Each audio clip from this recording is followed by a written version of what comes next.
अगर आप अपने कुदरती दांतों को खो चुके हैं तो दांतों के ट्रीटमेंट के लिए मुख्तलिफ ऑप्शंस मौजूद हैं। पहला ऑप्शन होगा जिसमें हम रिमूवेबल डेंचर का इंतखाब कर सकते हैं।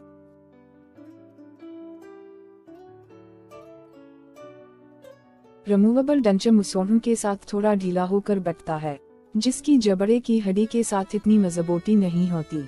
दूसरा ऑप्शन ये होगा कि हम डेंटल इम्प्लांट बेस पर मुबनी ट्रीटमेंट का इंतखाब करें।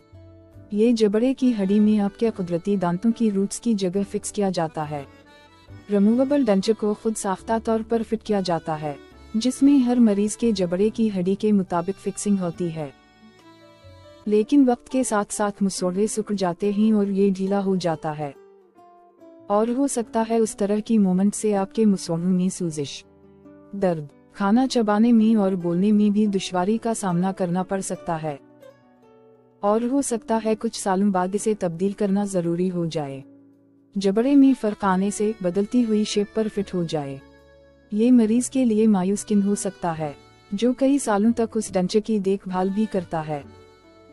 लेकिन मुसोड़ों के सिकुड़ जाने की वजह से डेंचर मुस्तहिकम नहीं रहता और हड्डी भी इतनी मोटी नहीं रहती कि जबड़े के मेन नर्व्स की बिटिंग और खाने के दबाव से भी हिफाजत कर सके। उस किस्म का दबाव ज्यादा दर्द और तकलीफ का बाउस बन सकता है।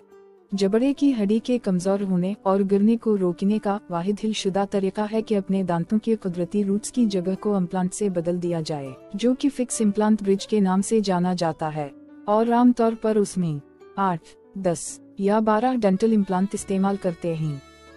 मुअय्यारी अबटमेंट इम्प्लांट के साथ अटैच्ड होते हैं, जिन्हें क्राउन की प्लेसमेंट के लिए तैयार किया जाता है। फिर क्राउन्स को एक पीस में सीमेंट किया जाता है। उस ऑप्शंस में ये करीब करीब आपके कुदरती दांतों से मिलते जुलते होते हैं और जबड़े की हड्डी के कमजोर होने के नुकसान को भी कम करते हैं। डेंटल इम्प्लांट आपको एक तवील अरसे का सल्यूशन फ्राहम करते हैं, जिसमें दर्द और डिस्कम्फर्ट का एहसास कम होता है और डेंचर के मुकाबले बेहतर सेहत देता है। वीडियो को आखिर तक देखने का शुक्रिया।